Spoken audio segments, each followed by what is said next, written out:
De Zangers van Sint-Frans bestaat 60 jaar en dat werd afgelopen zondag gevierd. De mis in de Paterskerk, die was voorgegaan door bisschop Harry Smeets, werd goed bezocht. Wij waren 4 oktober officieel 60 jaar. 6 oktober hebben we dat gevierd met een hele mooie pontificale hoogmis. En daarna een receptie hier op dit plein in een tent met een reunie voor de oudleden. En het was fantastisch. En hoe waren de reacties? Die waren supergoed. We hadden natuurlijk een hele mooie mis ingestudeerd, de Missa Criolla. Een Argentijnse mis met ook Argentijnse muziek erbij. Dus gitaren, een heel klein mini-gitaartje, percussie en dergelijke. Klinkt ook heel erg Latijns-Amerikaans. Ja, dat is kei speciaal om dat een keer in de kerk te doen. Want in de kerk denken mensen vooral aan orgelmuziek, die ook heel mooi is. Maar dit was wel echt ja, heel speciaal. En het is gewoon super mooi om te horen dat iedereen dat enorm gewaardeerd heeft. We hebben in de mis en in 1 stuk tijdens de mis Falco van Loon als solist gehad. En leuk is om daarover te vertellen dat dat een oudzanger is. Inmiddels woont hij in Nijkerk, als ik me niet vergis, maar is dus ook Venraynaar van oorsprong. Ja, plus we hadden natuurlijk de muzikanten. En het Venrays Mannenkoor is ook gekomen. Die hebben voor de mis een paar liedjes gezongen. En tijdens de mis met onze mannen, dus met onze tenoren en bassen, een heel mooi Ave Maria van een componist die heet Bibel. Ook weer samen met die solist en dat was ook wel een hoogtepunt.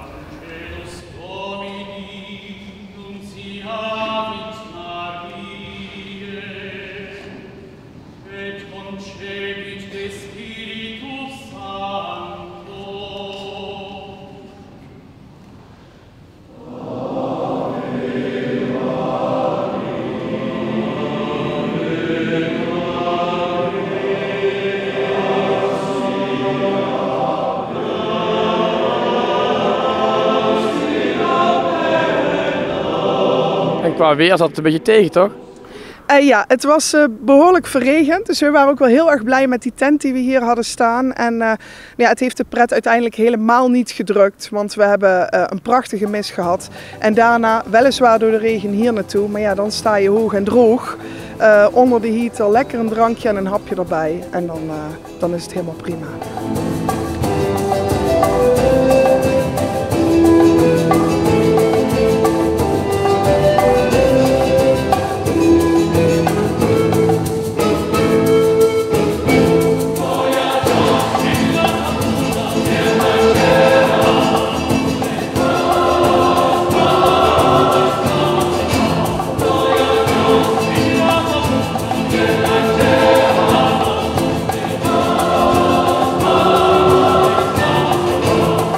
Het zanggezelschap bestaat uit tientallen zangers en zangeressen. Desondanks kan de groep altijd versterking gebruiken. Wij zijn altijd op zoek naar nieuwe leden. Ook jeugdigen of mensen in de puberteit mag ook hoor. Die niet zeker weten of ze kunnen zingen. Wij hebben een zangpedagoog ook in dienst. We zijn van mening dat in principe iedereen kan leren zingen. En zingen is gewoon hartstikke leuk. Dus leden zijn altijd welkom. Wat is er zo leuk aan zingen? Nou, ik denk eigenlijk dat het vergelijkbaar is met bijvoorbeeld voetballen in een voetbalteam. Je streeft met z'n allen ja, iets na. En bij voetballen is dat een wedstrijd winnen. En bij ons is dat een heel erg mooi muzikaal concert of uitvoering neerzetten.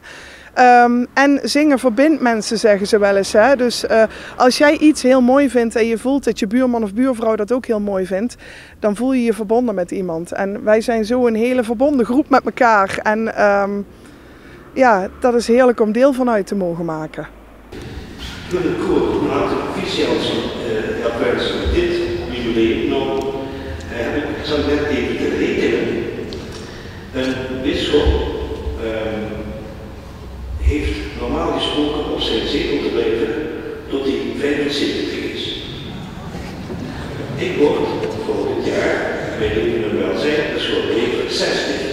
Dus dat betekent dat bij het 75-jarig jubileum ik er misschien nog net bij zou kunnen zijn.